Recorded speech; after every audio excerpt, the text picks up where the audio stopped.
গেল চারি গাবে একটা একটা গাবে মারা লাগলো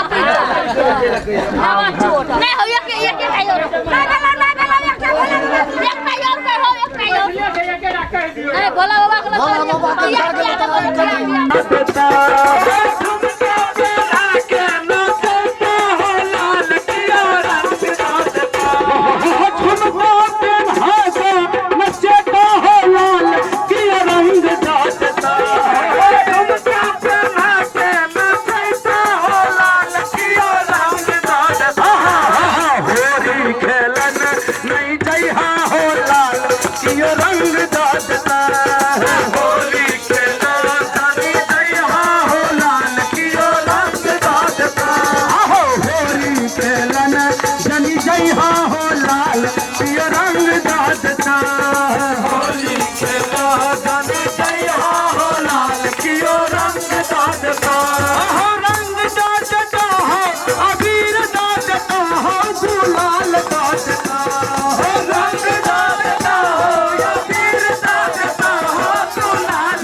बिशनपुर के नारी सब बड़ा रंग रसिया बिशनपुर के नारी सब बड़ा रंग रसिया अवधपुर के नारी सब बड़ा रंग रसिया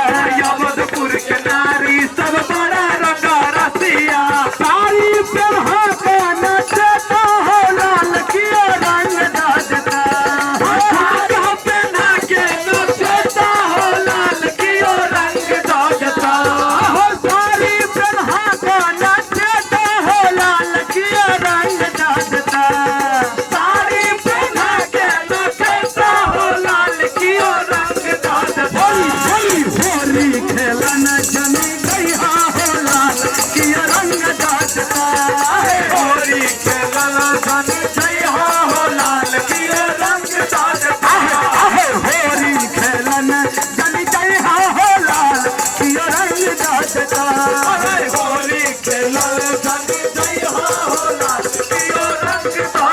मिथिला के नारी सी नैया के धरती मिथिला के नारी सी नैया के धरती मिथिला के माटी सी नैया के धरती मिथिला के माटी सी नैया के धरती बिशनपुर के माटी सी नैया के धरती बिशनपुर के माटी सी नैया के धरती नैया के धरती हो नैया के धरती नैया के धरती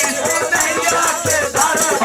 बिशनपुर के माई से बोल नैया के धरती बिशनपुर के माटी हो नैया के धरती नैया के धरती हो नैया के धरती नैया के धरती हो नैया के धरती हो चंपा बजाता नचता हो लाल के रंग दादता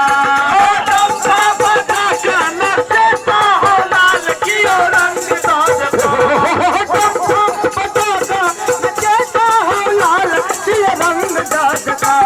हो चंपा बजाता नचता हो लाल के रंग दादता होली खेलन दुनी जय हो लाल के रंग दादता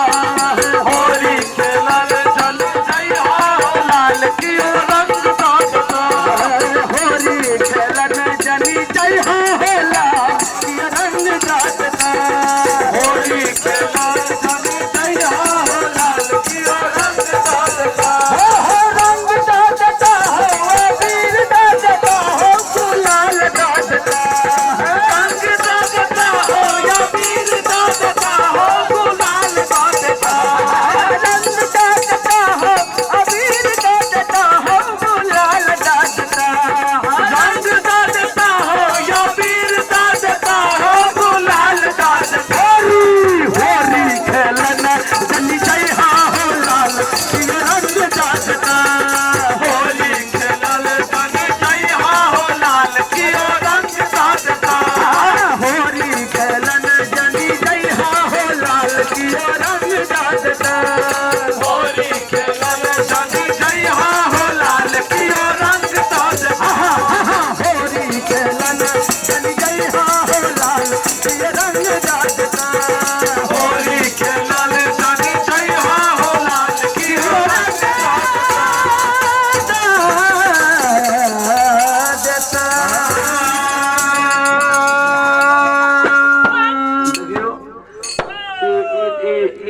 सोचनो न रहिए हम जी का